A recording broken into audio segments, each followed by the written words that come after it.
A znaš kako ja spavam? Ne, ja ga doslovno lovim ovako iznad glave. Da me ne uštipaju za sise i da me ne udara u glavu. Ja sam Maja. Ja sam Margarita. Samo bez panike. Tako da doslovno ne znam gdje sam i onda smo progledali i ja sam njega spremala za vrtić, a Oliver kaže iz kuhinje. Što je bilo? Nemamo mlijeka. Nijednog. Ja dobro kupit ću mlijeko kad sam vraćala, ali prošlo je sad već puno sati od kad je to bilo, a ja kave popila nisam i zapravo me fascinira što ne znam kad sam postala toliki ovisnik o, htjela sam reći, heroinu. Kofeinu. Sve je to tu neki. A ja znaš ono pjesmu? Umjesto ono kofeine ide ona cocaine.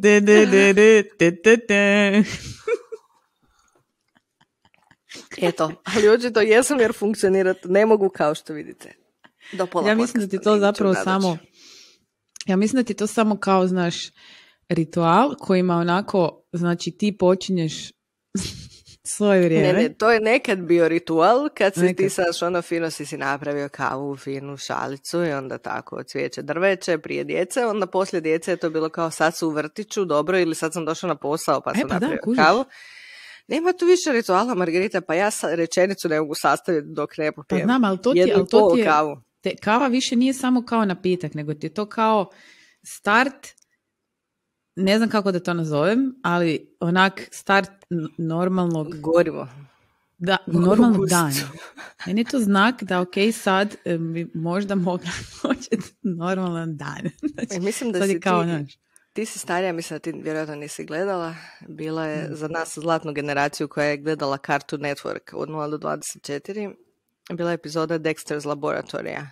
Kada mama i tata svako jutro dolaze, znači onako kao zombi ulaze u kuhinju. Djeca se boje njih. I onda popiju kavu i onda onako svi kao squeaky clean i sve je super i onda jedno jutro se probudi i nema kave. I to je tema cijele epizode i to je tema cijelog mog života, tako da živjeli. Živjeli vi koji pijete kavu, da. Malo smo počeli danas sa ovim, odlučila sam malo iznenaditi da imamo nekakve embarrassing, ali danas nismo u momentu. Molim te da najaviš temu, please. Dame i gospodo, dobar dan i dobrodošli u novu epizodu podcasta Samo bez panike. Kao što vidite, kod nas je uvijek samo bez panike. Danas ćemo se baviti nekim ozbiljnim temama.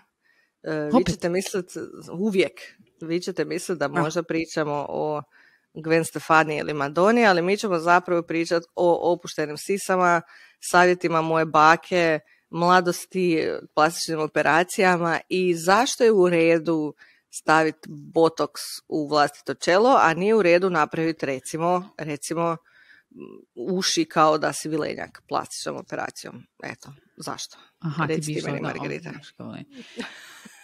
Ne moram ići nigdje. Znači, mi smo zapravo potaknuti zapravo reakcijama, sad mislim glupo je to uopće rastezati, uopće ono, apsolutno no use, sad to nešto specijalno to rastezati, ali zapravo smo se nekako zapitali, budući sami ulazimo u te neke periode života gdje kao se sve lagano nešto ide, kao jel, prema dolje. Putu prema dole. Prema dolje. U nepovrat. Od očnih kapaka preko ovih, jel? Sad, znači, tu bi trebalo stajati, a stoje, znači, negdje se, samo kako ih slušate, dječeta. Jako mi je žao da ne vidite di su mi trenutačno sisa, mislim da stoje tu su negdje tu. I možemo li samo uzeti jedan moment da pričetamo činjenicu da nosim cvitinu hudicu anime. Ja sam htjela reći, to Sailor Moon. Nema pojma, to su neke njene anime i dozvoli mi da to nosim. Kako ne znaš? Pa sad si cool. Ja imam Fridu zato što Frida nikad nije prestala biti in i Fridu nosim kao tuniku od Iggy, poznatog brenda iz Zagreba, od super talentirane Iggy. Ali moram ti reći da ja ne znam kako se njoj isplati ima taj brend, jer znaš kad sam ja kupila ovu majicu? Kad smo kod stvari koje idu dolje. Kad sam bila trudna s Moranom. Jer mi je fino stao stomak unutra. Znači, 9 godina ja imam tuniku koja je i dalje crnja od sve ostale moje crne robe. ništa se nije dogodilo, perem, trpam u sušilicu i sve ostalo i Frida se smiješi i dalje. Kuša, ne isplati se kupiti crnu tuniku i zauvijek imaš crnu tuniku.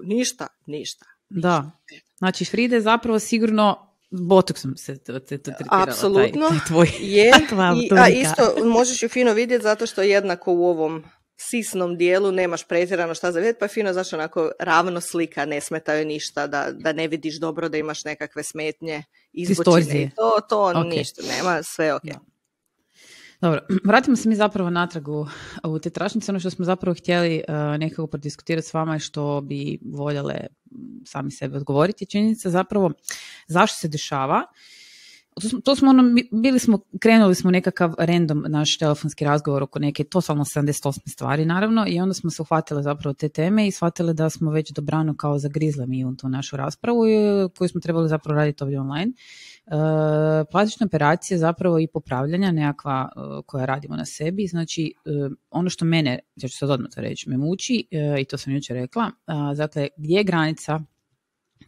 je granica između onoga što je normalno, što se smatra onak everyday i što je kao ono prečero si, ja se brate prečero. Znači to mislim da danas se nekako stapa i da te granice više ne postoje i kako vrijeme ide dalje, sve su bluranije granice i sve smo više ok sa time da jebeno, oprostite sad, pardon my French, svi izgledamo freaking isto. Znači svi izgledaju isto. I sad dokud će to ići i dokud to ide dalje, sad da ne idemo one, znaš one, kako ćemo mi zaštititi naše djevojčice, mislim, kako ćemo mi zaštititi sebe? Mislim da tu ima i jednog i drugog. Treba tu štititi djevojčice i sebe, jer problem je što, evo baš ovog kao isto. Jučer smo se smijale zato što sam ja Margariti rekla da ja redovno, pošto ne pratim ni jednu konstantno, pa tako samo vidim medijske natpise, ja iz nekog razloga, ne znam kojeg točno razloga, stalno brkam Khloe Kardashian i Maju Šuput. Taj razlog sigurno nije zato što imaju isti nos, ista usta, iste jagodične koske i ostalo. Tako da ja ne vidim kako je postala norma da tako nešto bude poželjno. Ja sam apsolutno tip zato da svako radi šta hoće. Ja zaista idem u ekstreme kao ako želiš imati viljenjačke uši, nema problema. Odakle mi viljenjačke uši? Sinoć dok sam pokušavala zaspati u krevetu sam našla da je ona... Sama zaspati u krevetu ili s mužem. Doslovno, ne znam, mislim da nije još bio u krevetu. I se zove Grimes, jedna od onih žena što ima djecu sa Elonom Muskom. Okay. Je objavila sliku, fotku, video sebe iz bolnice da je bila na plastičnoj operaciji, ima zamotane uši i sve moguće i sad ljudi raspravljaju, nije još uvijek potvrđeno da je napravila viljenjačke uši jer je nekad prije govorila kako je to ona oduvijek željela imati. E sad, ljudi dobiju napade kad ja kažem da su viljenjačke uši isto kao i umjetni nos. Kako je to drugačije? Pa zato što, evo... Zašto je ovo prihvatljivo, ovo ne? Zašto je Kim Kardashian totalno svi trebamo biti takvi, ali viljenjačke uši, frendesti, normalan, to nije prirodno, pa nije ni onakav struk prirodan isto. A to definitivno. Zašto je to ok, a ovo nije ok? Pa ja bih rekla zato što se to smatra nekakvim idealima ljepote. Znači, ali svi da jako dobro znamo da svaki period, znači čak, ja bih rekla da čak i nekakva moda to diktira i životni standard i općenito kultura, umjetnost, znači sve skupa diktira nekakvu... Znam, ali ideal ljepote je vrlo sklizak teritorij, jer ja sam neki dan šerala sliku mame i tate koji oba dvoje zajedno izgledaju kao Alen Islamović. Identično. Ali ono, kad si mi napisala da imaju 19 godina, da gledaju kod imaju 43, ja mislim da svi imamo slike naših roditelja s ono 21 godinom, kad gledaju kod imaju 54. Da, kad malo bolje pogledaš, vidiš da su zategnuti zapravo koliko su mladi, ali ta frizura, te naočale, kažem ja sa velikim pepeljarkama, kako, svi su izgledali 40, kao da imaju 43, a nisu imali 6 tona šminke, znači jednostavno su uspjeli to prenijeti. Uspjeli su zapravo sa svojom odjećom izgledati, znači frizura i odjeća i možda onaj namještaj boje trešnje. To si mu pomoglo. To stara. Onaj interijer nije pomogao. Yes. Ja kužim kult mladosti. Ok, recimo da to sve dolazi iz toga što svi želimo ostati mladi zauvijek. Naravno. Društvene mreže ne pomažu. Jer kad je tebe vidjela samo susjeda kako si ostarila i 20 ljudi, za godišnjicu mature se malo središ i svi su izgledali više manje isto. Sad je problem kad odjednom svi izgledaju toliko mladi, a toliko se slikamo i toliko se snimamo, da ti doslovno možeš napraviti videić kako neko je ostario u 5 godina ili 10 godina ili ne znam kako. Ja osobno imam zato i problem kad se takve stvari skrivaju. Znači, kad ljudi neće reći. Mislim da recimo Ela Dvornik otvoreno priča o svojim korekcijama. Jesam u pravu? Ti to više pratiš. Yes. I mislim da je to velika stvar. I je da ćeš uvijek imati hejtere koji će reći onda kao, ali frende, ti nisi lijepa zato što si napravila to i to i to. To jest, lijepa si na umjetno stvoren način.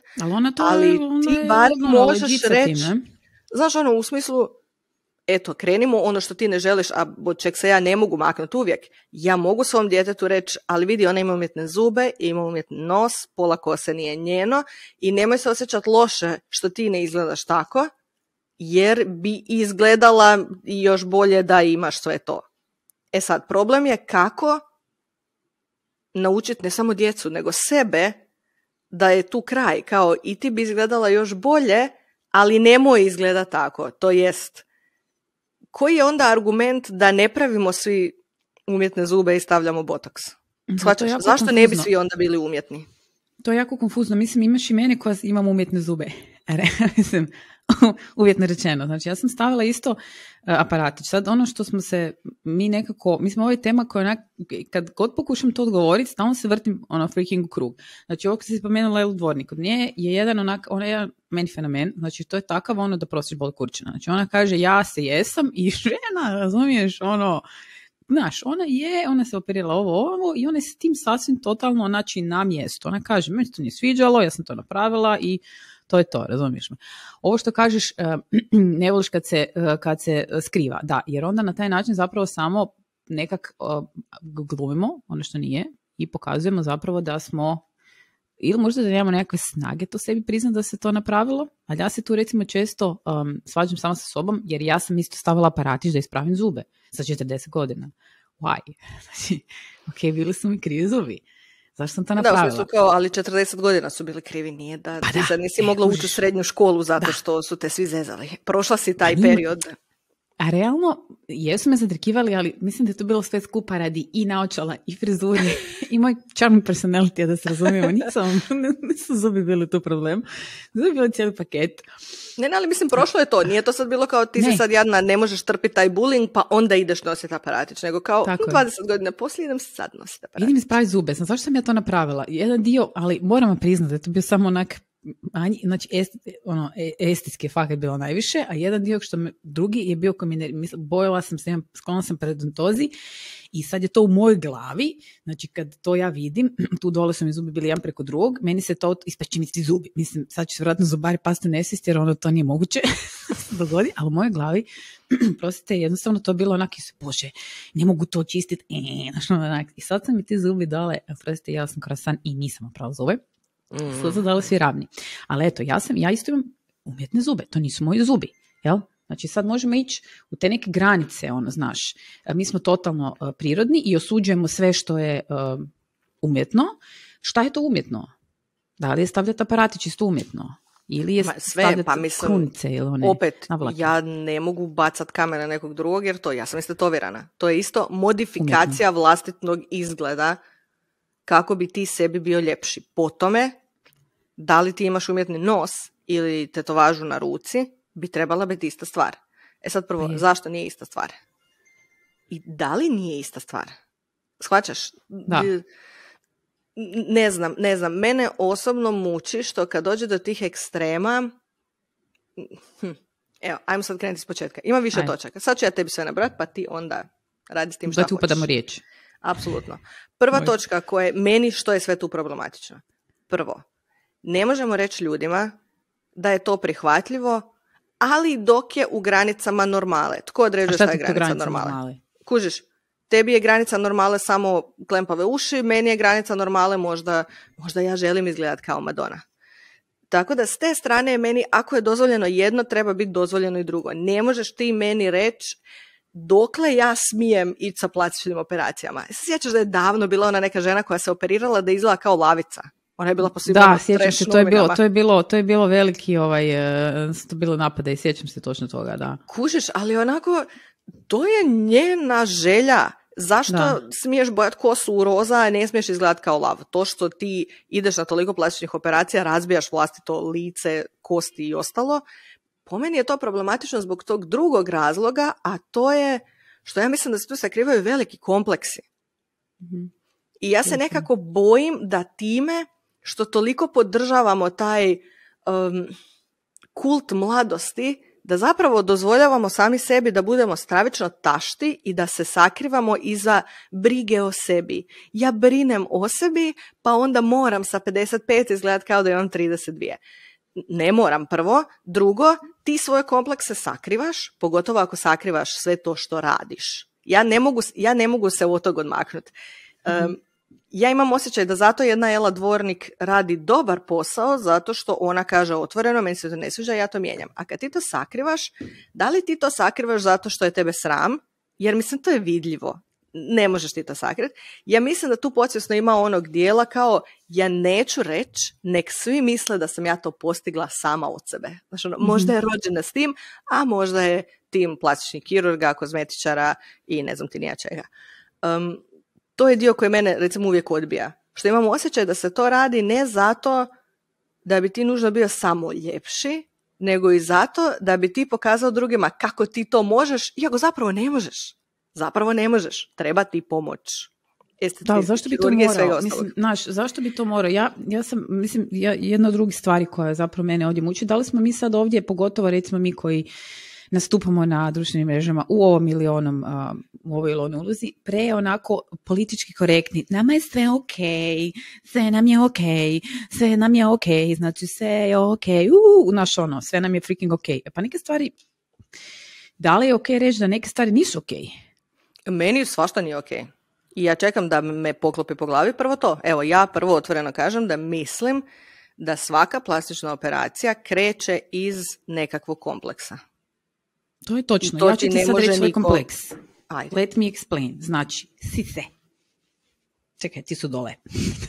Čekaj da ih nađem. Ja sad imam kao duple sise. Imam sise i onda imam kao rebra mi malo strše, pa imam duple sise. Znači, sise, rebra, sise, whatever. Uglavnom, ja bih volila ljudi da onako otvoreno razgovaramo o ovim stvarima, jer to je sasvim normalna stvar da ti kad rodiš, da se grudi objese. Znači, to je potpuno onak totalno normalna stvar. Ja ne znam ženu koje se nisu objesile nakon dojenja, a vama koje nisu, you lucky bastards. Znači, ili su se ispuhale, ili su se objesile. Moji su trenutačno ko neke dvije suhe smokvice.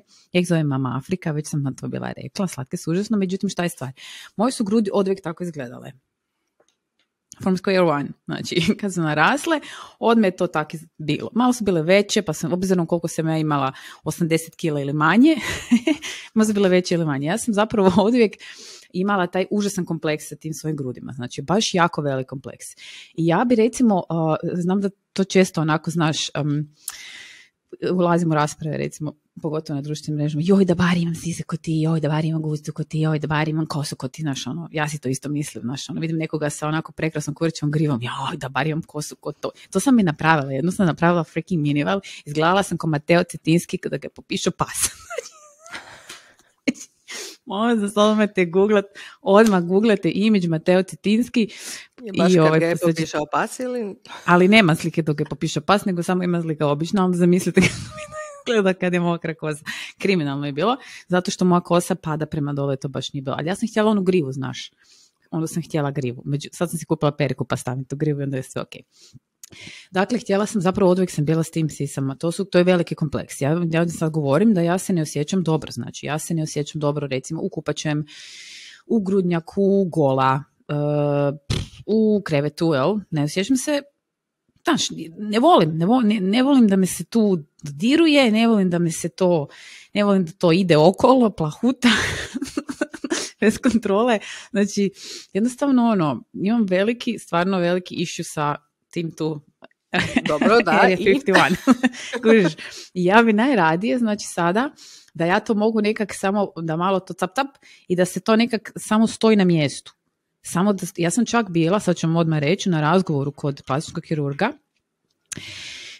i bila sam sa jednom prijateljicom koja je napravila znači operaciju grudi, dakle ona je ugradila silikone i na njenom slučaju vam čak mogu reći da je to za nju bilo jako dobar potez. Sad ima tu još baggage sa strane koji dolazi uz to i ona je svjesna toga. Ima velikog baggage koji dolazi uz to, ali to apsolutno nema veze. Sad samo je bio moment odluke te kad se to napravilo. Međutim, kod njenom recimo estetskom izgledu zaista je ta operacija bila, ja neću reći potrebna, ali fakat onak, znači ima svakakvih situacija sa grudima i mi ih možemo voliti ili ne voliti, ali silovat nekoga, ja vam to govorim iz moje pozicije, silovat nekoga da voli svoje tijelo, brate, ne volim ih. Ok, ne volim ih, hejtam, mrzim, ne volim, ne sviđa mi se, idu mi na živce. Ili bi da su najmanje na svijetu, jer mi jako smetaju. Razumiješ? Ona je recimo napravila to razgovor, ja sam otišla tamo na taj razgovor da ga pitam stričeka naš, kad sam već išla s njom. Vatnat. I on je meni rekao, vi ne možete imati silikone, jer vi znate da sad u tom trenutku kad je on to meni rekao da je meni bilo samo top. Jer znam treba mi sebe. Argument da kao... znam ja sebe. Pazi, ja vam sad stvarno iskreno, najiskrenije pričam, znači nemam nikakve, kako mi dolazi, tako razgovaram. Kao da pričam s mojom na kavi. Nemam zapravo nikakve, uglavnom to. Znači, kad je on meni rekao ne može silikone radi obješeno jako, otkinuli ligamenti, nema što držati, jer to je, kažem, to je tako odmah od početka bilo i tu se nema šta uopće više raspravljati. Meni je laknulo. Zašto? Jer ja znam sebe, jer bi tu u jednom datom trenutku došao onaj, a možda bi mogli biti malo veće, to ne glupi nekakav crv. Ali s druge strane, ja se užasno bojim stranog tijela u sebi. Znači, meni to u mojoj glavi je jako ne. Znači, shvaćaš me. Ja sam zapravo stalno odgađala taj odlazak, bar na konzultacije, samo da vidim, kako to vatnat.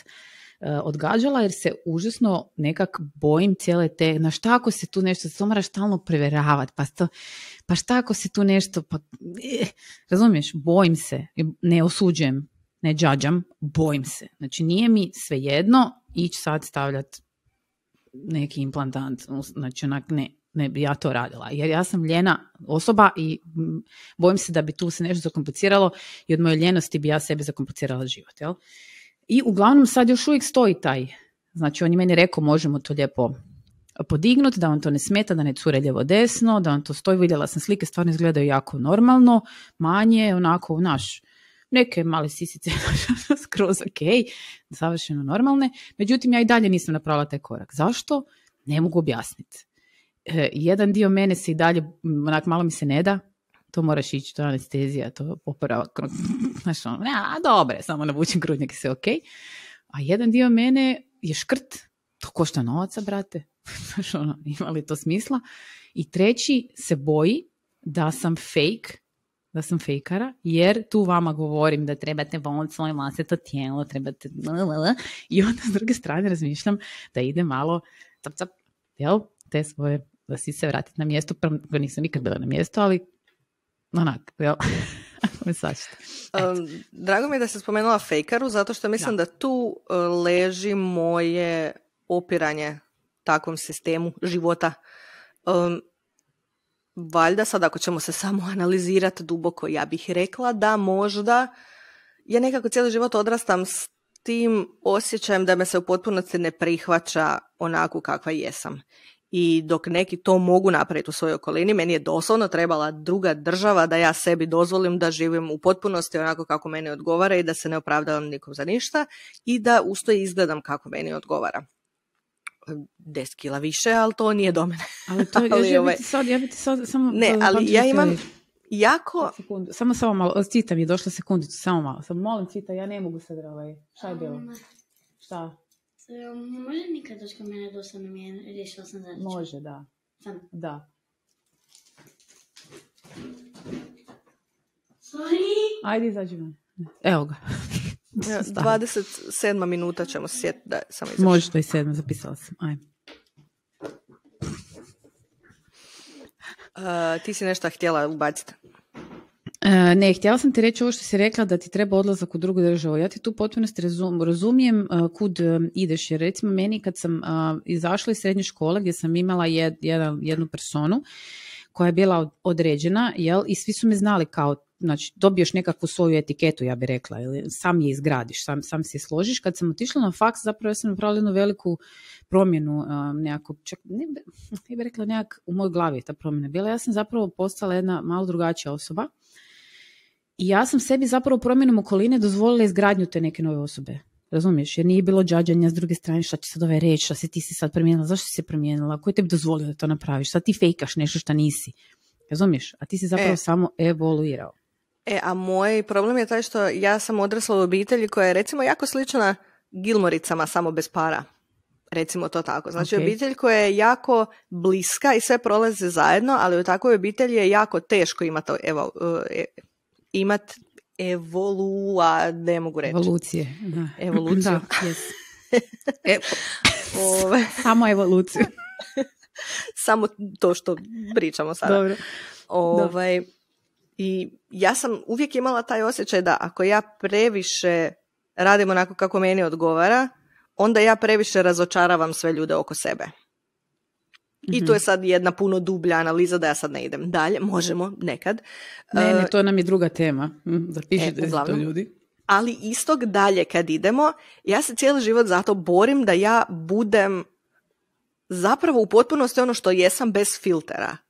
I mislim da ja jako projiciram to i na fizički izgled.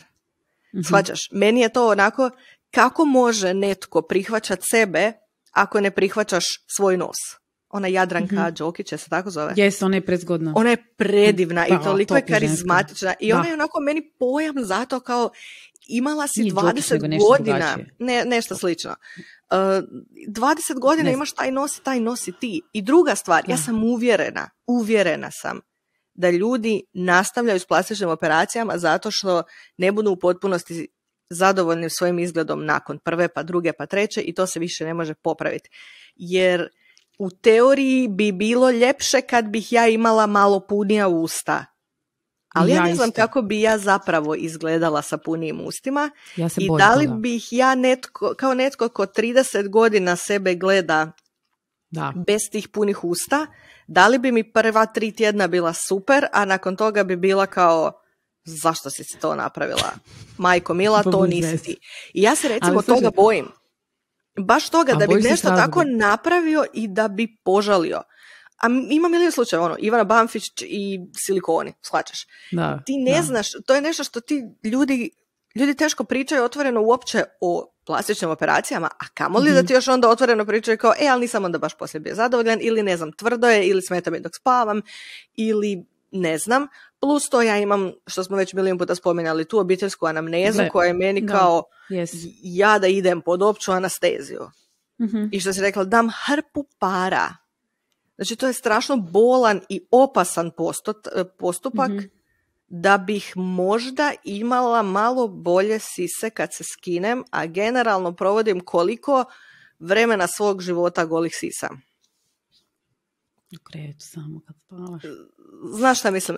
Tako da, i sad to zvuči strašno osuđujuće, kao ova misli da ne može niko ništa. Ja to govorim iz svoje perspektive. Ja to gledam zašto ja mislim da zaista neću nikad ići pod nož i bojim se da... Ali da li stvarno sad stojiš pri tim, znači nikad?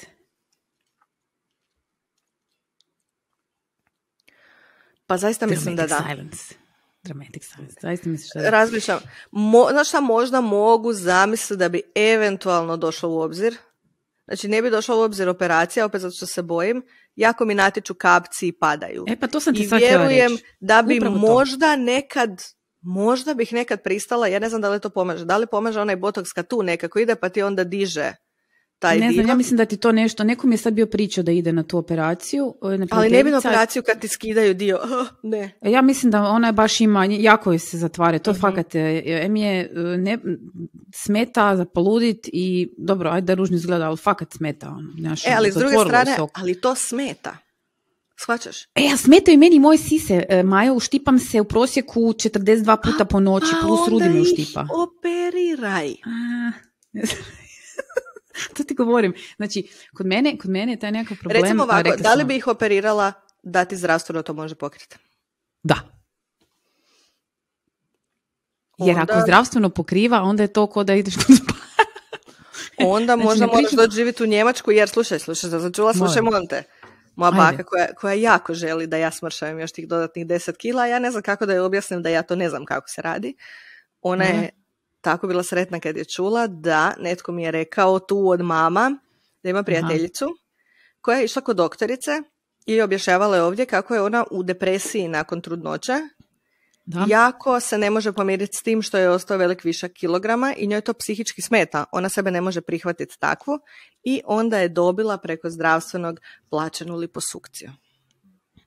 Dobro, sad, kad si ovo rekla, da li mi možda idemo kod krivog doktora? Pa vjerojatno smo u krivoj državi za početak, to jest vi ste u krivoj državi, ja nisam. Bitches. Znači, da li možda ovdje kod tih stvari zapravo idemo kod krivog doktora? Znači, sad u slučaju, molim vas, ne džadžamo apsolutno nikoga. Znači, ovdje vam priča jedan hardcore kompleksaš, that would be me. Znači, kompleksaš priznajem, znači, nema gore kompleksaša od mene. Još uvijek se borim s tim. Ja nisam toliki kompleksaš, ja više naginjem onom da volim biti, kako se to zove, holier than thou. Ja sam da, ti si ovaj kontra svega i ti si ovaj, znači, a ja sam kompleksaš. Ja vam priznajem da sam stvarno bila užasan kompleksaš, a sad sam malo blaža prema sebi, jer eto, bavim se sa sobom, ali ne kod doktora za tikvu. Tako da se tu sad pokušavam, razumiješ, ne meni tresim stol cijelo vrijeme. Pitanje je da li zapravo mi kod tih stvari idemo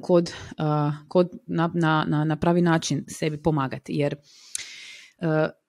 ovo je sad jako, ja bih rekla, sklizak teren, pogotovo recimo na ovoj temi što si sada rekla, recimo liposukcija poslije ovog trudnoće. Za to treba zapravo zavoliti svoje tijelo nakon trudnoće, pogotovo kad smo imali velike oscilacije u kilogramima. Ja nisam imala nešto nenormalno, mislim da je bilo 20 kilograma, to nije, ja sam poprilično visoka, onako malo sam teži tip i to nije sad nešto bilo meni nenormalno, možda sam se bounce back je bio poprilično ok.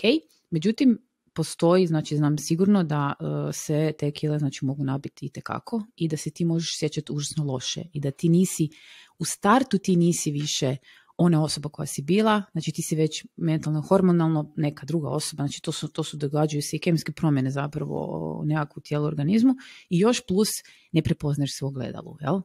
Ne, apsolutno. Majčinstvo je ogroman potres i baš što si rekla, ti u glavi više nisi ta osoba, a onda još imaš neko drugo tijelo koje prati tu novu osobu, koje... Tako je. A najčešće nije, čak i da ostane lijepo, to je drugo tijelo. To je tijelo koje radi druge stvari, koje ima drugačiju svrhu i koje... U smislu to, kad smo pričali o sisama, možda si imala super perky, seksi sise koje će i ostati takve, ali su onda te sise dojile dijete. Ja znam da meni nikad više moj pristup sisama nije isti. Doslovno to onako kao, zato što sam dojela. Kakav je bio pristup sisama prije nego što si dojela? Pa nije bio pristup sisama, ali u smislu to, moje sise su bile dio mog tijela, kao i lakat. Slađaš, imaš sise, dobro. Eto, aj bog. Da. A pogotovo dok sam dojela. Hoćemo pričati o seksu dok si dojio i dok si imao bebe. Mislim, krenimo od seksi grudnjaka za dojenje koje ne skidaš nikad, zato što curi sve ako ga skineš. I žulja. Ne, ja bih rekla da je kod žena, kod nas je recimo ovo mi isto ona stvar kao, zašto većina žena, ne se kažem sad svaka, a ja bih rekla većina, stvarno se možemo uklopiti u tu ladicu, većina žena ne može, teško ima onaj seks za jednu noć, jer mi ne možemo odvojiti fizičko od emotivnog, ne razumiješ. Ja bih rekla da je tu taj zec u kojem leži grm. Grm u kojem leži zec, gdje jednostavno mi povezujemo svoj emotivni dio i svoj taj nekakav fizički dio, da nam je to sve jako isprepleteno tu. Zašto je to tako? Mislim da se ima veze s biologijom. Ozbiljno. Mislim da imam veze sa biologijom. Ali kažem ti, i sad da se vratim na ovo, sve to stoji. Meni je, koliko god je zvuči kao zabavna ludost, dobiješ liposukciju od doktora. S druge strane, ja to razumijem. Meni je jasno da žena zaista možda ne može doći sebi na drugačiji način nego da ode na liposukciju. S druge strane, mi smo svi volimo biti zločesti. Ja ne znam kako izgleda ta žena, ja ne znam o kojoj se ženi radi. To kad neko kaže, to ispadne kao ja sam Marija Antoaneta i ostalo mi je 6 kila nakon trudnoće i sad želim da mi se plati liposukcija. Možda je žena imala stvarno ozbiljnih problema i ostalo je 30 kila i obješena koža i ne znam nija šta. Možda zaista postoji, mislim ja vjerujem da postoji pravo liječničko opravdanje zašto je ona dobila tu liposukciju. E sad, problem mene je ta što sam ja judgy i što ja to gledam kao opet iz svoje perspektive.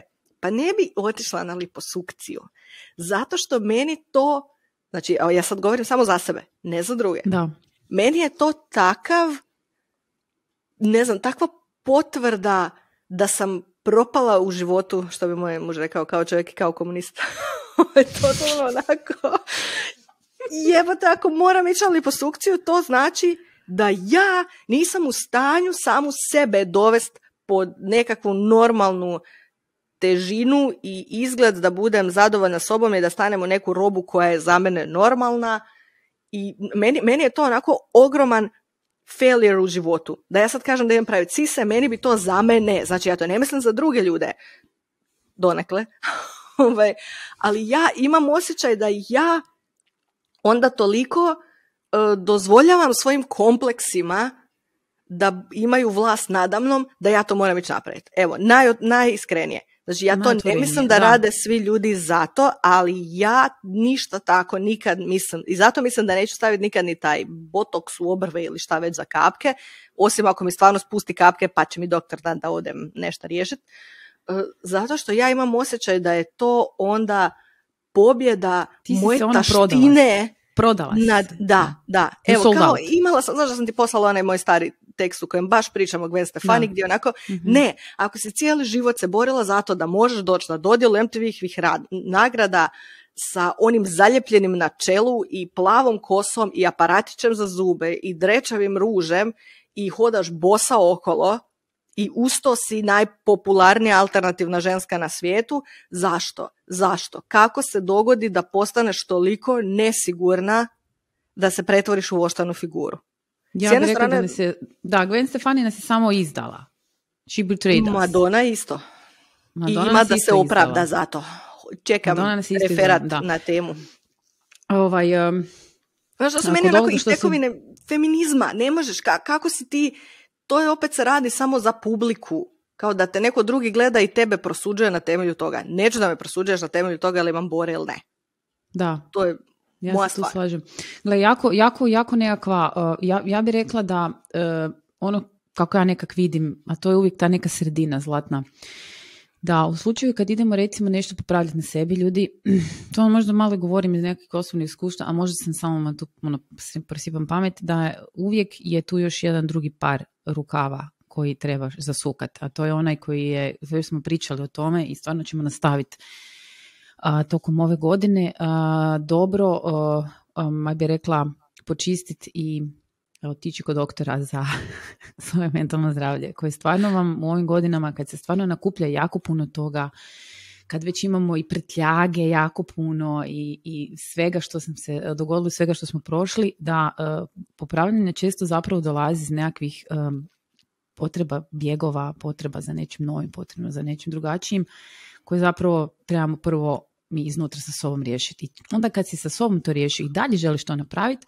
onda nekak možeš biti siguran u sebe da kažeš je ok, sad sam sve tu nekako izašla iz mene, zaključio sam, došla sam do nekakvih zaključaka, pomoglo mi, ali dalje ono estetski ja to hoću tako i tako napraviti. I po meni onda to za svakoga pojedinačna odluka i za svakoga nekako ok. A ovo što smo mi ljute sa pravom je to što su nas Madonna i Gwen Stefani izdale, jer smo mi trebale jedne tako, naš beacon women.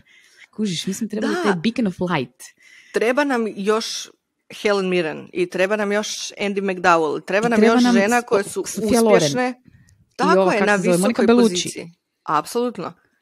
Mislim, ja vjerujem da je tu bilo malo nekog botoksića ovo ono i neka u redu, ali da li je tebi, znači da li je tebi ok da recimo, na primjer, sad smo zločeste ko psi, znači J-Lo ima 52 godine, onak izgleda. Znači što ću ja tebi reći? Kad je bila J-Lo na... Jebote, izgleda isto već 30 godina. Na Superbowlu, znači, slušaj me, onda su izašli, hrpa je izašla onih mimova kao žene od 50 danas i žene od 50 prije ne znam koliko, i bila je ona ženska iz Golden Girls, ne znam kako se zove.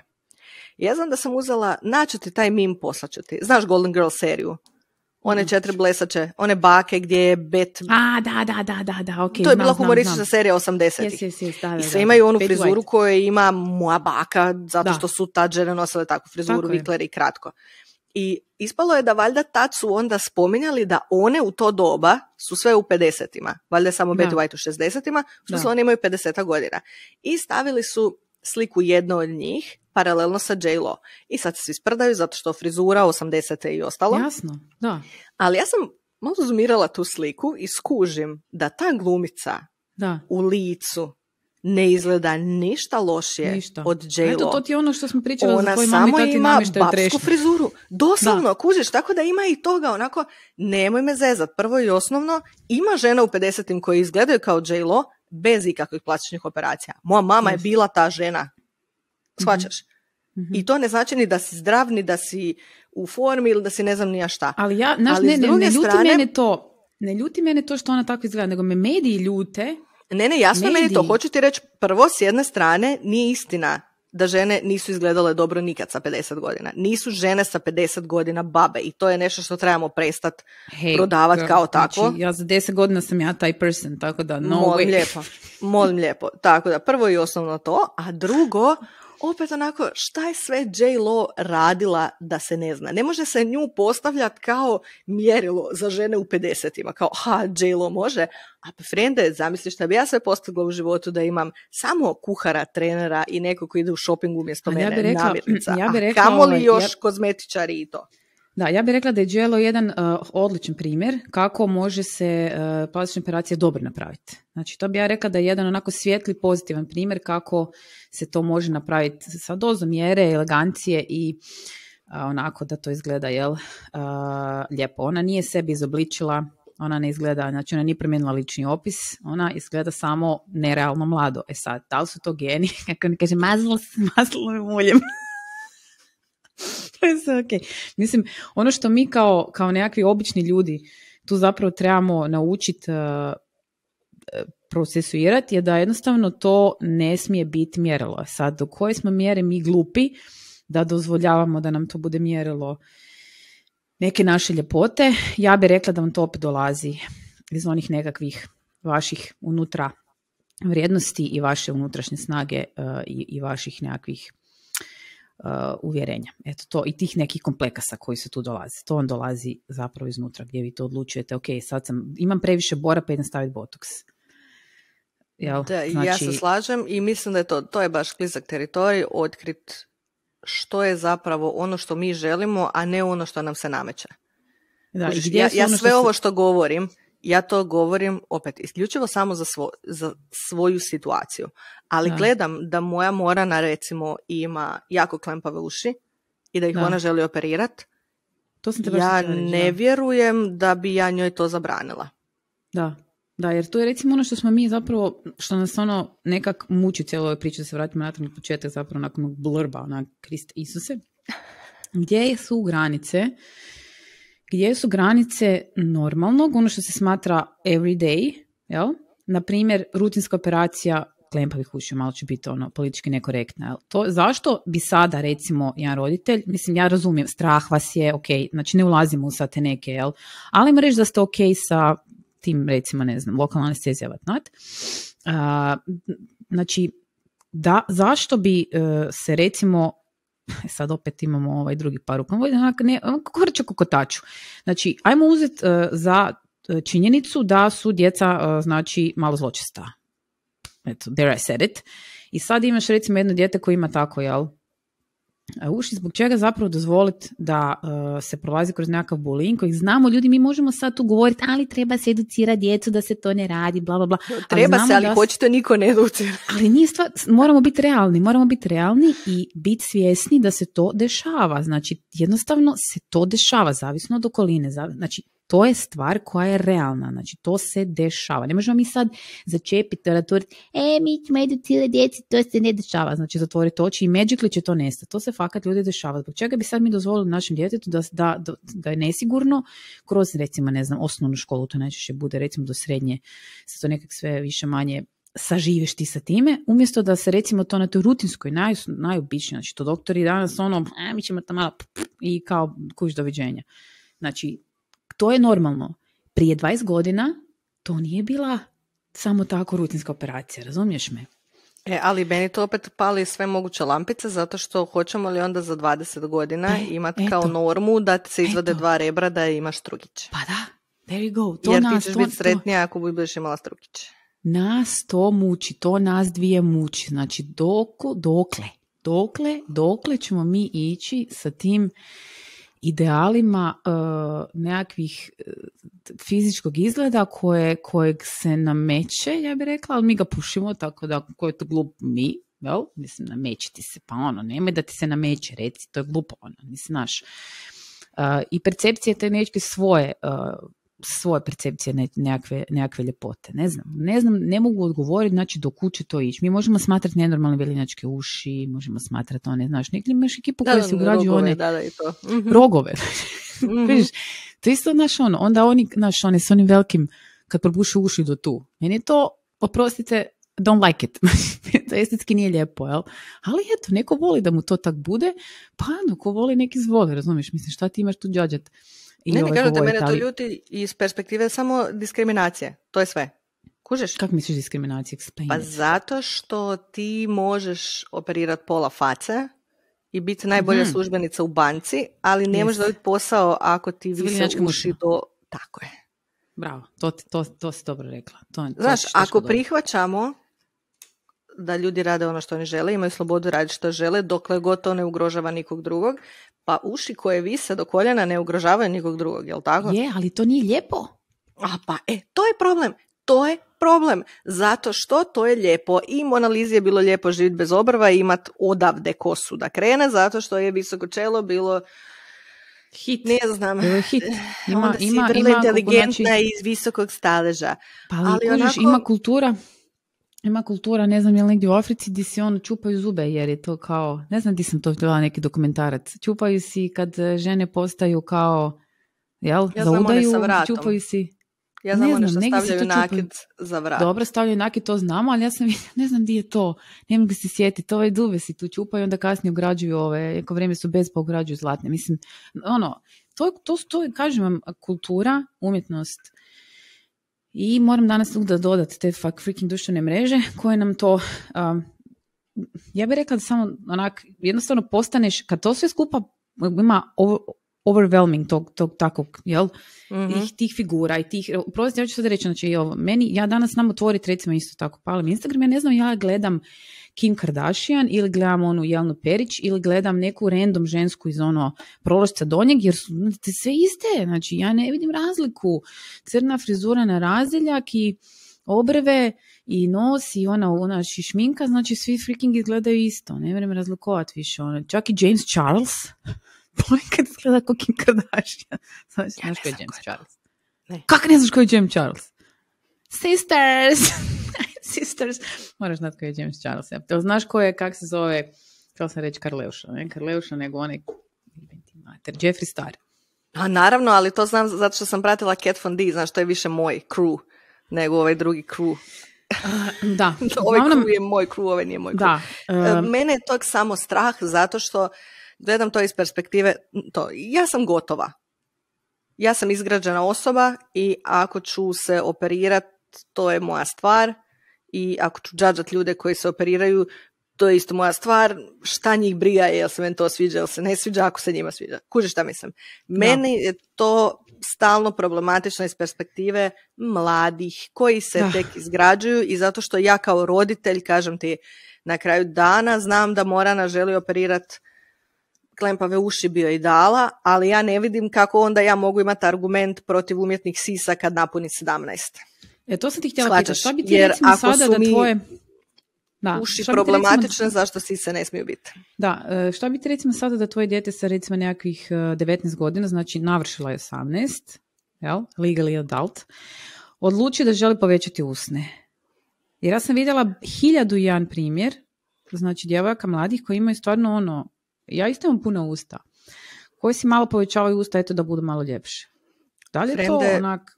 Ja se toliko bojim tog puberteta i sve što donosi sa sobom, da ja ne znam kako da uopće krenem pričati o tome. Možemo imati jednu temu gdje samo pričamo, ček se sve bojimo da će se desiti u pubertetu. Ne moramo nuditi nikakva rješenja, samo možemo nabrajati šta sve.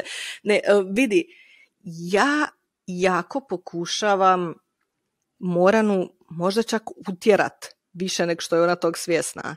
U tako te nekakve plesne sportove i u nekakve umjetničke izričaje, zato što možda snobovski od mene, imam osjećaj da žene koje se bave umjetnošću, pogotovo žene koje se bave plesom, da imaju skroz drugačiju percepciju vlastitog tijela i toga što mogu, jer one to gledaju kroz fizičku snagu, capability. Tako je. Da. I to što su prezgodne dođe kao posljedica, ali one rijetko kad to uopće doživljavaju na takav način.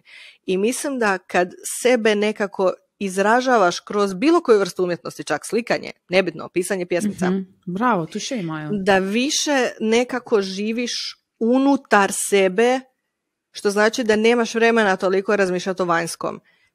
Možda, opet, previše egoistično, mene je to spasilo milion puta u životu. Ja sam imala svakakva sranja u životu i uvijek me je spasilo to što sam nekako se držala sama za sebe. Ono što smo jednom davno pričali, šta mislim o sebi da je pozitivno, ja o sebi mislim svašta negativno, ali isto tako mislim da sam onako beres. Da sam prošla puno toga što puno ljudi bi slomilo, mene nije, i zato ja nekako i smatram uvredom da ja sad odem na liposukciju. Kužiš, toliko si toga prošla i sad ćeš se svest na tih 6 kila viška, da je to problem u tom životu. Znači, sjećaš se kad sam, ovo ti je jako dobar zapravo argument, ja ga mogu potvrditi kao osoba koja je prošla taj, to je ko prolazi tamo osjećaj, ga prolazim redovito, svako jutro na ovim mojim treninzima gdje se ja osjećam kao da ću, znači, strgat ću taj pod. Ok, strgat ću taj pod, ću sad strgat i ja se sjećam toliko jako i snažno i onako ispunjeno i zadovoljno da jednostavno mene moj fizički izgled ne smeta. Sise me živciraju. Zato što ti fizički smetaju. Jer se uštipam na njih, znači jako mi iritiraju, ali imam još recimo jednu stvar koju sam htjela s tobom tu prodiskutirati, opet mi samo pričamo o našim primjerima, fakat nismo pametne. Možda Maja malo je, ali ja fakat nisam. Ne. Slušaj, imam samo, znaš koje sranje, samo da vam kažem, zoc mi se tu, nema više kave, sad je samo zoc, fuck it. Sad moram te reći za kavu. Ja ne znam ovi što gledaju, jesu li primijetili da imam drugu šalicu, jer toliko nisam popila kave da sam se ja odmah napravila duplu i normalnu i ovu sam već popila i sad pijem duplu. Ti si profiće, ali ja sam, tu sam, daleko mi je kava i mlijeko. Uglavnom, imam taj jedan hematom, da se vratimo natrag na to što sad ti pričala, znači na lijevoj nozi koju sam zaradila u jednoj pijenoj večeri na pozornici gdje nisam ja kriva, wasn't my fault, bila je pozornica i nije moja krivica. Možda sam bila malo jampi, ali nije radi toga. Ti objasnim, to je bilo fakat prije užasno puno godina.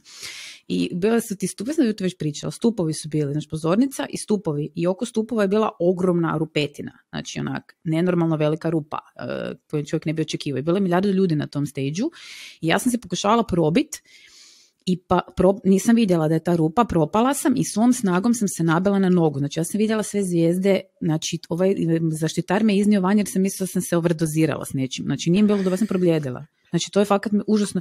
Međutim, kako sam ja bila malo pod gasom, dobro je sve i cijelu večer. Nije mi ništa.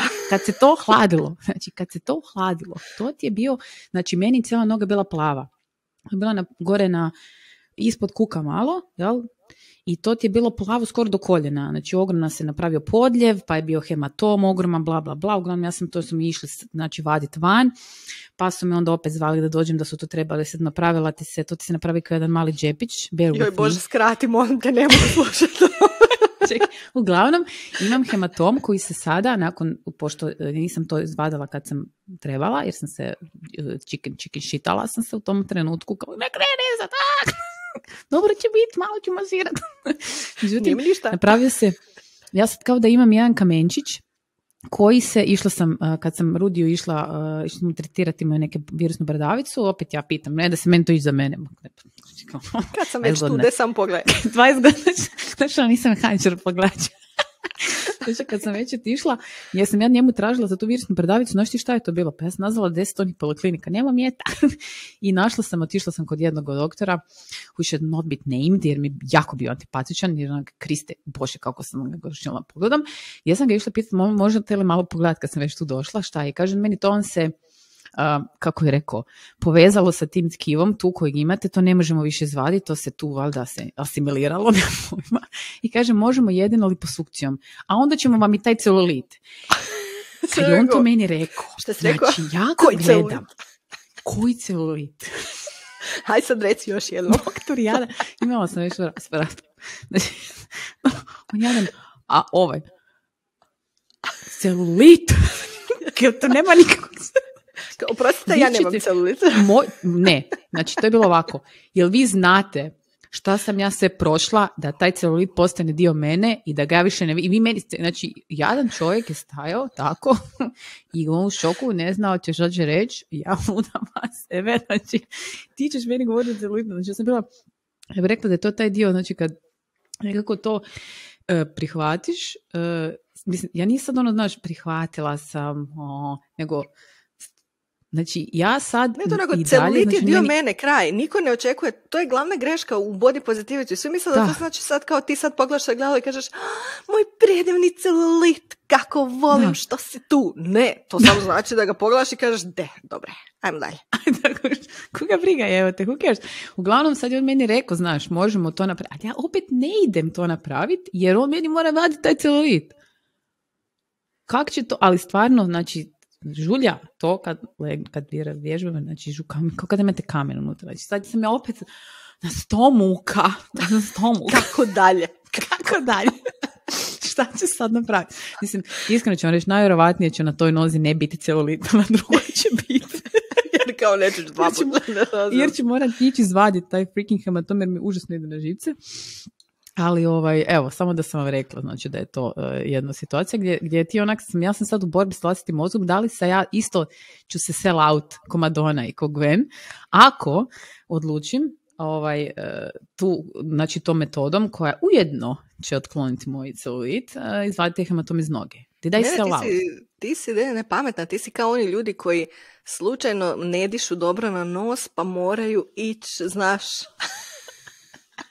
Kako se znala da će mi se onda kad smo već tamo, hajde onda... Da, to. Sad si bezobrazna. Sad si uvrijedila sve koji su freaking imali devijaciju septuma.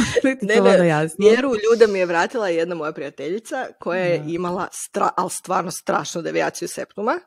I neću se ona naljutiti, tako to kažem, i kljuku. Doslovno je toliko iskrivljena. Ne, toliko je bilo, mislim, zato što je zapravo nos takav i joj se zatvorio jedan... taj kanal i ne diše, žena normalno na nos hrče kao nenormalna, ne može normalno vježbati, razumiješ, baviti se sportom jer je smeta.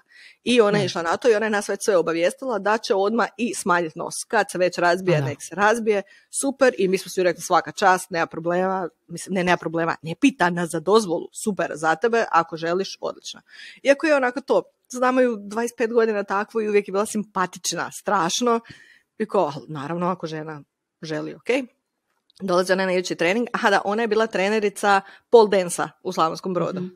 Dolazi ona na trening poslije operacije, on nosi isti. Sam mislio kao, pa jel nije? I ona kao, ma de. Ja pričam s doktorom, on kaže, ne, devijaciju septuma možemo riješiti, a malten, ja sad ne znam, ali ona tipa maltene laserski kroz nos, ne mora ništa to, a ako ćemo smanjivati nos, moramo ga razbiti. Kao, to je super što ti s tom devijacijom septuma zapravo riješiš to preko zdravstvenog. Ali on njoj može riješiti realnu devijaciju septuma bez da joj razbija nos. I ona kao, ja da razbijam tu kosti hrskavicu, da mjesecima hodam s podljevima, ne dolazi u obzir, brate, ako imam nos 25 godina, mogu imati ostalih 50.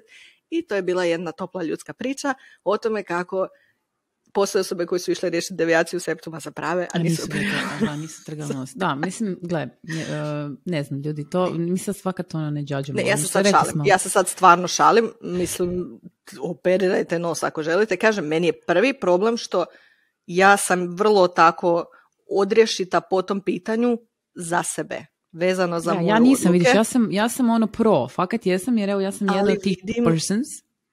Ali vidim da će mi to biti problem iz perspektive Morane. I ja sad tražim način kako da mi nju osnažimo, da njoj ne bude bitno da li je nos ovakav ili onakav, što ne znači da ćemo uspjeti. Što ne znači da ćemo uspjeti. Ja mislim da bi bio veliki, sorry, stalno te prekidam, veliki fail u mom životu da ona želi operirati nos ili napraviti puna usta zato što je neki dečko rekao da bi bila ljepša sa punim ustima. To bi ja rekla, to je nekako ono, kada bi rekla enhancement, to je ono uljepšavanje nečega što je već lijepo. Znači, meni osobno je da sad nekako wrap upam ovu cijelu priču, najveći nekakav danas koji vidim ono fakat je fail, a stvarno meni osobno je fail, kad žene recimo u godinama tako 45 plus krenu sa tim nekakvim zatezanjem koje izgledaš kao da ste te ubole ose u facu. Znači to jednostavno mislim to onak daj gracefully, daj to je nekak jebote ne kužim život, zašto? Nema između, nema gracefully, ili hoćeš ili nećeš. Ako ih prihvaćamo da donose svoje odluke, one donose svoje odluke. Ono što je meni, znaš kako bi ja rekla to? Ja mislim da je važno... Ali to je, Majo, znači, sa 50 godina. Kuj, kurac. Ne, to je totalno off the rails. Kužiš, ne, pa ali to je nešto nije u redu s glavom. Znaš kako ja to recimo gledam? Ja mislim da se trebamo rukama i nogama boriti da osim tih nekih operacija koje su zaista ne samo estetske, nego su ti potrebne da bi normalno živio, da treba rukama i nogama braniti djecu da se, htjela sam tetoviraju, operiraju prije 30. Može i tetoviraju. Isto. Barem prije 25. 20. Zato što je to onako... Ne, kakve sam ja se glupe ideje imala. Hvala Bogu što nisam imala novaca da se operiram sa 18... I tetoviram, evo te. Vidiš da je isto brkam pojmove non stop. Znači, kakve glupe ideje sam ja imala. Imam čak jedan band o heavy metal koji volim gdje lik doslovno rekao, nekoga je pitao kao jel žali koju tetovažu, on umro od smijeha, on govori kao žalim ih sve, ja sam imao 17 godina i prijatelje koji su se učili tetovirati, znači doslovno su pisali po meni najgore moguće sranje jer sam ja sam htio biti tetoviran. Tako i s ovim, onako pričekaj, ako ti s 26 i dalje smeta taj nos usta, onda ga razbi, napravi, jer svejedno će ljudi znati da si ti operirao taj nos. Ne moraš ga operirati sa 17 da niko ne primijeti, jer će primijetiti. Ali, tako da nekakva onako zrelost gdje ti sad onda već znaš da to radiš zapravo zbog sebe, a ne zato što misliš da će te neko više voljeti ili prihvatiti kad to napraviš. S druge strane, mislim da kod ovih slučajeva kao kod Gwen i Madone, mislim da to možda treba biti utješno za nas. Kad vidimo da i slavni i bogati plaču. Da nema tu života bez kompleksa, jer ja mislim da se njima desilo da je to baš onako eksplozija kompleksa. Da su se super držale dok nisu u jednom trenutku vidjele da je ipak sve otišlo dolje kao što prirodno mora sve otići dolje i nisu se mogle nositi s tim. I to je zapravo tužno. U smislu, ne šteti meni u životu što je Madonna postala, ja ne znam kako to ni objasniti, opisati kako ona točno izgleda. Mene to je, ja sam ali je to tužno. Yeah. I baš mi je bilo onako žao. S druge strane imam jedan savjet, sada se pravim pametna. To je moja baka uvijek govorila, ja sam bila puno mlađa, onak nije mi baš bilo jasno šta priča, ali znaš ono kako žena uvijek na kavi, uvijek se komentira neko. Da. I znam da je ona često puta znala reći, ne, problem je što žene previše umršave kako stare, zato što ne razumiju da kako stariš nakon određene dobi je bolje biti 5 kila u plusu nego 5 u minusu, zato što ti vraća malo pupast budeš. Tako je, mladost je zapravo to, onako plumpi. Da si pupast. Baš to. A onda moraš imati malo viška da bi zadržao to u obrazima, da bi izgledao mlađe. A žene kad jako omršave zapravo izgledaju kao da su se osušile zato što izgube taj volumen. I zato sam ja na dobrom putu da uvijek budem plumpi. Da, pupasta. Ma ja bih samo rekla da nekako taj razgovor o fizičkom izgledu treba biti sveden na kompetencije tijela, znači ono što ti možeš napraviti. Jer dok god se mi baziramo, to sam rekla 1000 puta ženama s kojima smo radili ove treninge dalje, dok god se mi baziramo na nekakve fizički kompliment u smislu skinuo sam XY kila ili XY centimetara ili tako dalje, znači to je ok, znači savršeno ok dok si ti u vođenom programu kontrole svoje prehrane. To se mora raditi, znači ne može se bez toga, znači mora se voditi dnevnik i kilograma i dnevnik centimetara da vidiš gdje si, znači to je jedna par rukava. Međutim, nekakvi programi koji te vode kroz to da ti ideš u 3 tjedna smršaviti, ne znam, 15 kg i tako dalje, to je ono gdje mi svi zastranimo i gdje ode stvar u krivo, jer se samo gleda fizički tvoj uspjeh i onda ti gledaš, znači imam li ja tu ove bore, znači nazvala, kako se to zove, babijalne bore vamo tamo, imam li, ne znam, da li su mi se spustili ovi, kako se zove to, kapci, imam li tu kad se namrštim, imam li fleke i tako dalje. Normalna stvar je da ih imamo i kad mi razgovaramo i pričamo o tome kao o normalnoj stvari, to je zapravo kad mi to ne bendamo uopće, kad mi to freaking uopće ne primjećujemo, razumiješ, je najbolja moguća stvar. I kad ti ne radiš cijelu dramu oko toga kak ti izgledaš i šta, ja bih rekla da tvoj djetetu onda to najbolji primjer kako se, jer naši roditelji nisu pretjerano nešto povezirali. A sami se svoju mamu sa faceliftingom, ono kao, no. Kužiš, ti gledam to, ja ne želim za 10 godina da ljudi ne znaju ko je mama, ko je kćer, Naravno da će znat ko je mama, ko je kćer, jer ova preparirana je vjerojatno mama. Ali kužiš, onako, želim da se vidi razlika. Pa dobro, ja normalna stvar mama, kad si rodila sa 30, nisi rodila sa 15, da si rodila sa 15. Pa kužiš, onako, doslovno i te bore ti daju, barem ja takav imam osjećaj, kako starim dobivam taj nekakav dodatni autoritet koji ja želim imati. Ne želim da me se vječno smatra balavicom. A jel? A da li sad možemo završiti ovu temu kako muškarcima? To ide u plus pizdati materinu. Znači, on kad dobije onu patinu, znači, kad on dobije patinu, onda je seksi. Pa, ona jebeni Brad Pitt, kako čovjek može biti sve zgodniji što je stariji? Kako je to uopće moguće? Ajde, hoće mi to neko objasniti. Dajte vi nama to objasniti. Ne znamo. Na to je pitanje, mislim da apsolutno nema freaking šanse da nađemo odgovor. Osim činjenice da njega, da prostite, boli kurčina. Ja sam vidjela ono istraživanje gdje žene više vole dead bod nego nabiltane. Jesam. Pa ja sam mi trebamo imati 60. Znam, ali mi trebamo imati strukić 60 nakon 2 djece, ali bokove 110, tako i kako moguće. Ali ko je to rekao? Znači, to nije istina. To isto nije istina. Nije istina, to muškarci koji to vole, to je nekakav, ja ne znam, poremećaj. To je nekakva užasno kriva testna skupina. Znači, mi sebi testnu skupinu. To isto oni vole kad malo ljulja. To je definitivno tako. Ja bih rekla da vam to ulazi u one nekakve, znaš kako sad, zašto ti taj dead body ide? Možda, sad pazi ovo, zato što mi žene volimo, znači, kao to ti ide one, znaš, ono, to je moje, to neš gledat. I onda kad to ne izgleda jako privlačno ostalim alfa ženkama u peku, onda je to znači ti si malo safe. Ali znaš šta bi isto moglo biti? Mislim, ovo je Majna i Margaritina znanost, znači neutemeljeno. Da, mi sa serimo, prosipamo pizdarije tu, to valjda vam je jasno. Moglo bi biti to da kao, to znači da ne provodi sate u teretani i ne razmišlja samo o sebi. Znaš ono, kako ja izgledam, kako meni stoji, jesam li ja zgodan, nego kao, onda će on gledat mene, a malo manje sebe, a to je uvijek dobro za mene. Pa da. Kako smo zato žene vole dead bod. Dečki, ako slušate, molim vas da prestanete vježbat odmah i nabacite koju kilu, jer žene vole da niste zgodnije od nje. Znači, to je no good. A i ko želi kuhat rižu i piletinu svaki dan, frende i ovako ne znam šta ću kuhat. Kriste Bože, dragi, to je fakat užasno deadly. Uglavnom, šta smo mi zaključili? Mi smo zaključili da ćemo ja i Maja gracefully ostari sa svim šitom koji imamo na faci. Kad budem i ako, mene kad budem operirala? Zašto sam ja sad to rekla kad? To je notorna laž. Shvatila da postoji način da dobiješ nešto preko uputnice. A ne, znam da to je nemoguće, to je fucking freaking nemoguće, nego jednostavno, a zašto sam ja sad rekla kad, to meni sad disturba. Možda sad to prihvaćaš da imaš pravo, a vidi ako ti smeta, pa frende, operiraj. Ne treba meni ničije odobrenje da ja to napravim, nego jednostavno... A ne, ja tebe kao podupirem kao tvoja prijateljica.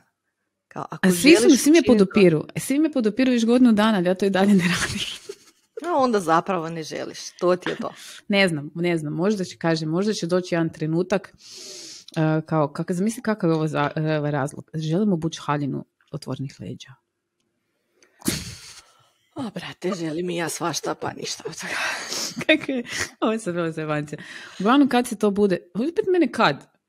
Aha, ne, sad sam se sjetila. Znaš šta ti je to? Moj mindset ne postoji ako. No, zdravo Rose. Ne, u mojem rječniku ne postoji ako. Nema ako u mojem rječniku. U mojem rječniku postoji samo kad. Ja samo idem i get shit done. Ali ovo treba ići u kategoriju ako. Jer vidim da baš i nije kad. Jer nikad ne reci nikad, pa tako i nekad moraš reći ako. To je isto jedan od mojih ovih mantra. Uglavnom, eto, ne znam šta smo vam rekle. Svašta smo vam ništa nismo pametno izgovorile. Pretjerano pametno. Ne znamo i dalje šta je zdrava granica. Ne znamo i dalje šta je ok, šta nije ok. Jedino što znamo je da ćemo se truditi našoj vlastitoj djeci ne prenositi informacije u smislu moram smršaviti, moram debela sam, ružna sam, imam puno bora i tako dalje. To jednostavno nećemo govoriti ni sebi, ni ispred njih, nadajući se da će to sve biti fucking ok, jer pritisak svakat koji od društvenih mreža danas dolazi je abnormalan i ja nemam pojma šta će to biti. Nemam pojma. Treba to sve iskopčati i otići živjeti u šumu. Pa ja stalno planiram kao na neki otok, ali čini mi se da niste dovoljno odsječeni od svijeta. Ha, Margarita? Kao misliš Hvar? Pa neki otok. Evo, mig mi nalječe. Možeš i živjeti na onaj Susak ili možeš ići možeš na Ščedro. Na Ščedreta. A neću baš, brate, mislim. Jel ti čuješ Ščedro ti je idealka. Blizu ti je Zavala, sad to ti je doslovce 5 minuta brodom, nema ničega, nema ništa tamo. To ti je idealka. A dobro, mogu i Gorski kotar, ajde, onda ne moram ovisiti o trajektima. Nema trajekta, moraš imati svoj brod kad ideš na Ščedro, nema tamo trajekta. Još najbolje.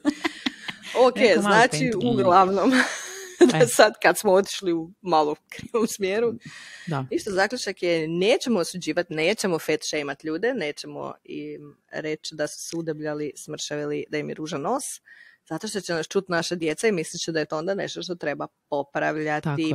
Tako je. Deco. Ja mislim da to je jedini. Mislim, ako se vi želite popravljati, imate pravo. Popravljajte se, to je vaše zakonsko pravo. Mi ne osuđujemo. Mislim, osuđujemo malo kad tračamo, ali to radi svi. Ali ne osuđujemo vas za prave, kao baš skroz.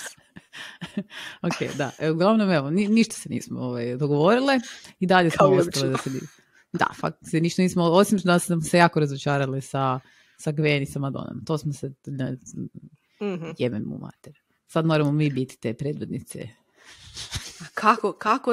Kako dalje? Uglavnom.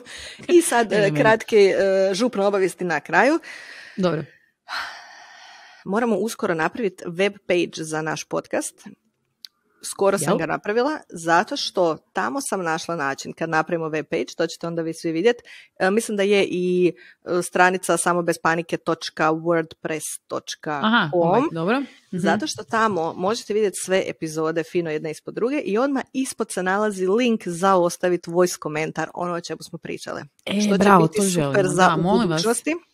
I to moram samo otkriti kako se može taj web page ukomponirati u standardne blogove. Znaš da je dio stranice da tako i ja na svom blogu, a ti na svom blogu imaš da možemo... malo. Biti ćemo. Uglavnom, ti si tata mata, zato ti ćeš to znat bolje. Uskoro vam se smiješa i nekakvi newsletteri koji se nadamo da će zaživiti. Wink, wink. I ništa, čujemo se dalje. Da, uglavnom samo da prekinemo Maju, znači što želimo zapravo s tim našim newsletterima, hoćemo zapravo približiti onako na stvarno jedan osoban način, znači to je nešto drugačije nego što je objavljeno, znači to je pismo koje je onako osobnije i slijeće u tvoj inbox i jednostavno je for your eyes only, premda možeš proslijediti nekome za kog smatraš da bi to trebao pročitati, poslušati ili nemam pojma šta. I zapravo ne želimo da propustite nijednu od ovih odličnih epizoda, danas je top. Top. Znači, ništa nismo zaključile. Uglavnom, ne želimo da to propustite i hoćemo zapravo ono zašto smo mi ovdje, zašto mi ovo zapravo radimo je taj nekakav povratna informacija. Znači, to je ono, zato smo tu. Znači, dajte nam to. Nismo mi tu sad da mi tu stodimo i bi, nego mi želimo od vas to dobiti natrag. Mi smo zapravo želimo komunikaciju. Želimo community. Džaneri za... Daj mi, vrati mi to natrag. Eto ga, ljudi. Hvala lijepo i Maja vam se odjavi svoj vlastiti podcast. I ništa, to će biti više manje to. Čućete kako se razvija situacija, to ćemo vam sve javiti na vrijeme. Biće opet situacija kao i sa YouTube-om, znači newsletter ćete dobivati od mene kad je YouTube na mom kanalu, YouTube na moj kanalu. Shvatim sve, jel? 3 kave. Ove 2 kave ti nisi pomogli. 3. Ali o tom potom, nadam se da ste uživali u ovom malo predugom podcastu, ali ja sam se zabavila kao što dugo nisam i ništa, uživajte u ostatku dana. Nadam se da nas i dalje slušate na svim platformama i drugim gdje smo također besplatne i gdje možete uvijek nastaviti slušati kad uđete u trgovinu, auto ili bilo gdje, jer smo brate razdužile ovaj put. Da. Uživajte i čujemo se idući put. Ćao! Ćao, bog! Ja sam Maja. Ja sam Margarita. Samo bez panike.